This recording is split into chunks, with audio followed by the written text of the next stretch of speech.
Hey, I'd like to welcome you to another episode of Mission Matters. My name is Adam Torres, and if you'd like to apply to be a guest on the show, just head on over to missionmatters.com and click on Be Our Guest to apply. All right, so today's guest is Weston Zimmerman, and he's the co-founder and CEO over at Synced Up. Weston, welcome to the show. Hey, thank you for having me on, Adam. I'm looking forward to it. All right, Weston, so at Mission Matters, one thing that we're super passionate about is about missions, about helping others find their missions, and about inspiring others to find their mission as well. Synced Up and also being an entrepreneur. Talk to me a little bit more about this and really your mission behind it. Well, as probably most things in life, it has evolved. And the way I got started in the Synced Up thing was literally I was working for a landscape company as an employee, and I just happened to be kind of the techiest guy on the team. And I always loved to look at a particular problem or a particular workflow kink and imagine a better outcome or a better solution to drive a better outcome. And that thing led me down the path of, hey, this product isn't working as well as it could. And probably one of the most naive thoughts I ever had was, let's go build our own solution. Yeah. But that's exactly what we did. Wow. We went off to build our own solution. And so at first, my mission was all about just this relentless, tenacious desire to figure out a better way. But as we actually built it into a product that was like, hey, this is ready to go to market, and we went to market and we started having customers and we started seeing the outcomes it was driving for those customers and how they were using and implementing our product in their business, that mission evolved. And instead of just being like, hey, I want to figure out a smarter way to do a task, it turned into, this product is having an incredible impact on, hardworking business owners. And isn't that weird? Yeah, it's crazy. And you're like, wait a minute, this is actually making a difference. This actually matters. It's not just my experiment, and it's actually providing real value and real money, right? Isn't that weird? It's wild to me. I love it. Go ahead. That's right. Yeah, I mean, it's crazy how something that you enjoy, finding a smarter way to solve a problem, turns into a bigger and broader mission, which is today our mission at Synced Up is to end what we call entrepreneurial poverty for blue-collar contractors and their employees. And the thing to remember is I never owned the landscaping company where I worked at for 15 years. I was only an employee. So I kind of have that, empathy for not just the owner-operators, which they take a lot of risks, they work extremely hard, but also their team, and giving autonomy and good systems and processes for their team to work in. I want to stick on kind of some of the earlier days here. Now, I know you used the word, I think I'm saying it right, that you were, the most techie of them on the team or in the company, whatever. That being said, have you ever run a tech company or a tech startup or anything like that? I think the answer is no, but I'm just curious. I just kind of there's a lot of people that are listening that have these dreams of creating things, but they maybe don't have the technical background. If you didn't, how did you overcome that? Well, I kind of jokingly, say I'm nothing but a hillbilly foreman running a crew from a landscaping company in central Pennsylvania, and happened to become an accidental founder of a tech company. Wow. That's basically the 30-second version. So no tech background, but I always enjoyed technology. My dad had a telecommunications company that he ended up selling actually. But so I was around computers. I was around technology systems, more hardware, though, than software. So, I had that exposure. So I can't say, and that's exactly why I was the techiest person on a crew of landscape workers. But, zero tech background. And that's why I said it was probably the most naive statement I ever made when I said, let's go build this. Yeah. So now you're in the middle of, and obviously nothing ever goes smooth. When it comes to building, I don't care if you have the background, stuff happens. How'd you overcome those challenges to get to an end product? And I know there was countless hundreds, I'm sure. How'd you overcome? How'd you persevere to get to an end product that you could test and use? Well, you're absolutely right. When I look back over, we're 4 years into being on the market, 7-8 years into the project as a whole. When I look back, I marvel at the fact that we're just still alive. That in and of itself is a miracle. But, now we've definitely come through a lot of the very significant hurdles that a lot of tech startups never make it through. But, when I look at the early days and like this incessant. Yeah, like how'd you get through these hurdles? Because that's not easy. Yeah, it was.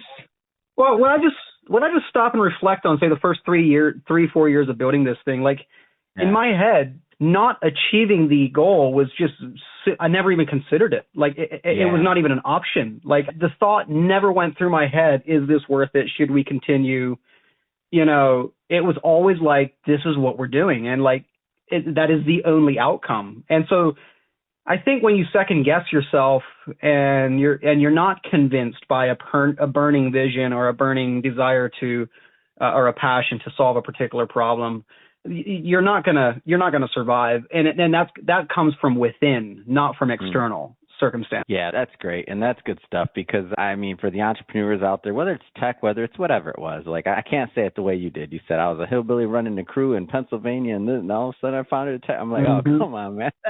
That's amazing. I feel like it also eliminates a lot of excuses for people, like in terms of with the tech's holding back or other things, because there's just so many resources now. Like there's just so many, even going back from like, I believe you said 4 years or X amount of years before that you started this, like so much is changing so fast that I feel like more people can test their ideas. They can test what they're doing. And in your case, the way that this came about was because you were solving a problem for yourself and for the company you were working for. That's right. And then you saw that there was a broader market out there that could also benefit, right? Yeah. And that kind of happened. Like we were becoming more and more active in some networks in our industry, and we won some awards, which kind of put us, like, people in our network kind of knew who we were, and they were, like you have over a couple thousand. Today we're tremendous growth. I just wanted to continue, correct. But I just wanted the audience to understand, like they've grown, like over 2,000 users, no jokes. There was obviously a need. So go ahead. Yeah. So basically what happened is we kind of got some street cred or some visibility in our network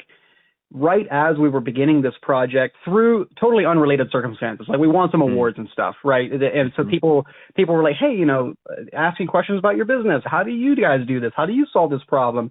And through those conversations is where it was like, dude, like this problem we're trying to solve is not unique to us. This is an industry problem. And that's where that vision started becoming bigger than just the widget we were building, Yeah, that's because, a big deal. I was just going to say, and the thing is like, today, it wasn't financially prudent, let's say, for a little, like just for context, we were only a $2 or $3, $4 million landscape company trying to build a software product. And today I look at that and I'm like, dude, that was Russian roulette if there ever was anything. It's like, the owners of the company dumped in close to $1 million before we were finally kind of, paying our own bills on our own.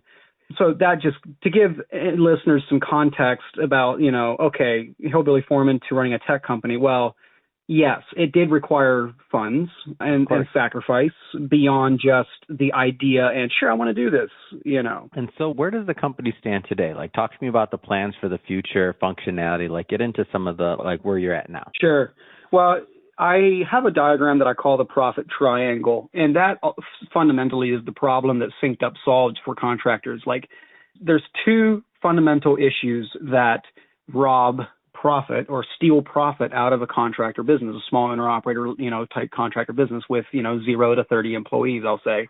And that is either they're incorrectly pricing their work, like it's a mathematical problem, or they're consistently missing their resources in their estimate. Like they're consistently underestimating how many man hours a job will take, how much material something will take.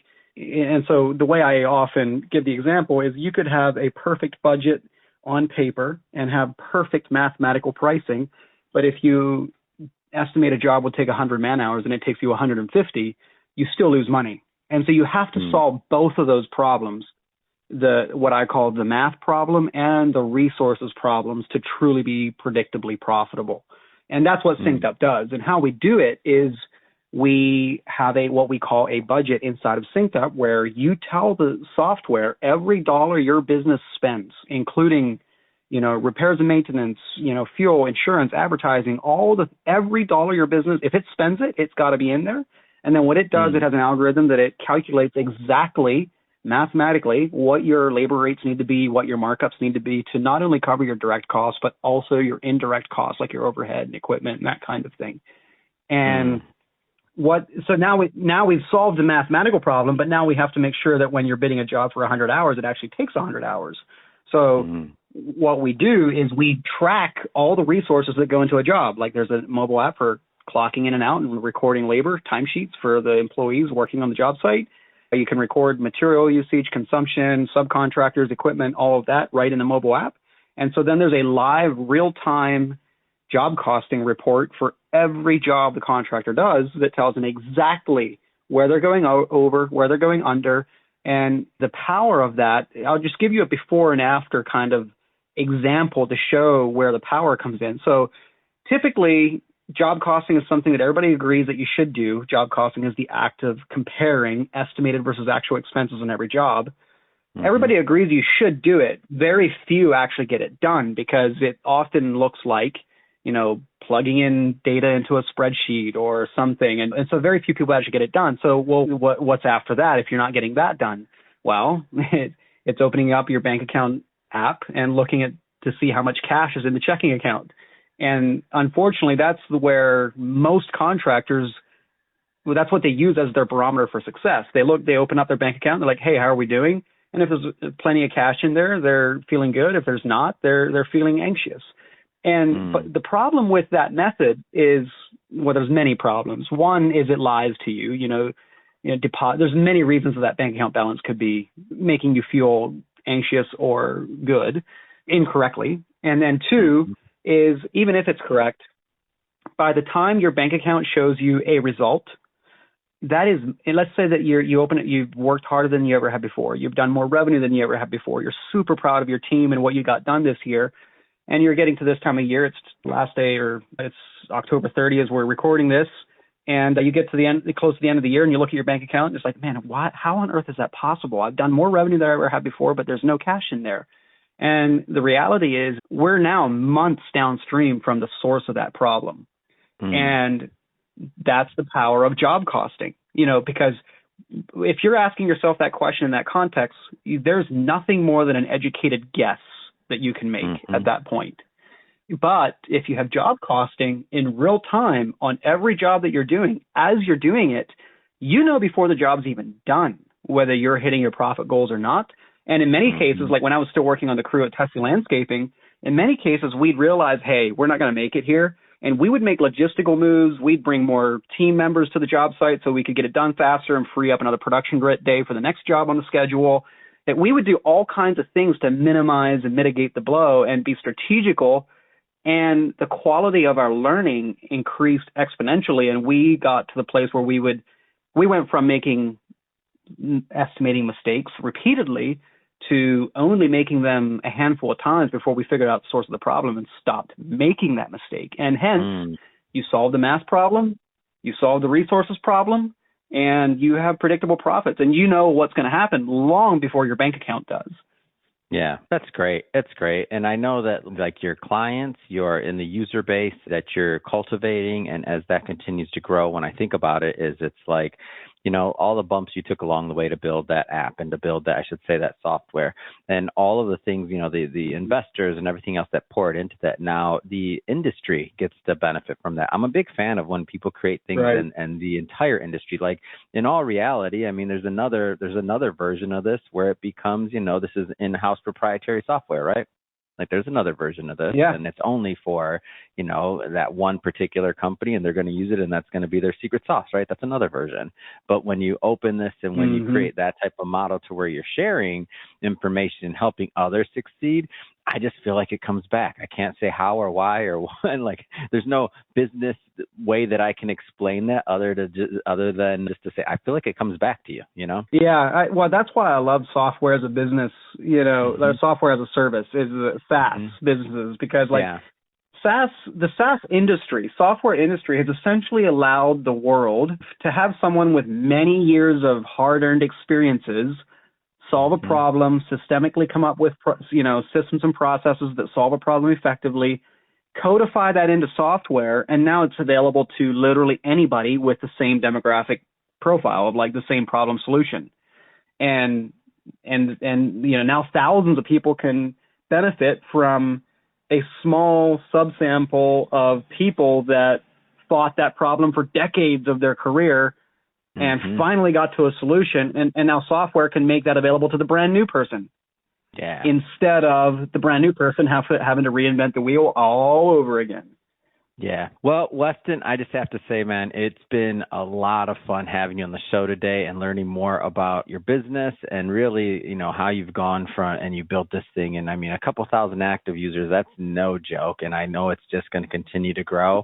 That being said, if somebody's listening to this and if they want to, follow up, learn more and check it out, how do they do that? Well, for myself, if you want to follow me in my daily life, I'm most active on Instagram, and our handle is exactly our business name, Synced Up, which is spelled SYNKEDUP. Yep.